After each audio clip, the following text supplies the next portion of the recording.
इकडे मुंबई अहमदाबाद राष्ट्रीय महामार्गावरती 5.25 कोटींची लूट करणाऱ्या टोळीला गुन्हे शाखा युनिट 3च्या पथकानं अटक केलेली आहे। त्यांच्याकडून तब्बल 4,87,00,000ची रोकड जप्त करण्यात आली। 17 मार्च रोजी गुजरातच्या एका व्यापाऱ्याचे कर्मचारी 5 कोटींची रक्कम कारमधून नेत होते। विरारच्या खानिवडे टोल नाक्याच्या जवळ रात्री 8च्या दरम्यान चोरट्यांनी पोलीस आल्याची बतावणी करून त्यांना मारहाण केली आणि रक्कम लुटून पोबारा केला।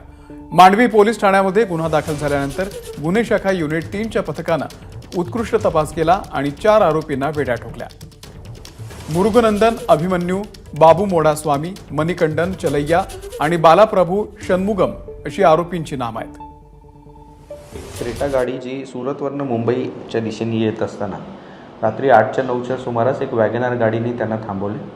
त्यांच्यासोबत जो मुद्देमाल होता 5,15,00,000ची जी कॅश होती ती त्यांनी ताब्यात घेतली आणि तिथून ते पसार झाले। आणि 2 दिवसाच्या आतच 48 तासात आपण 4 आरोपींना अटक करण्यामध्ये यश प्राप्त झाले।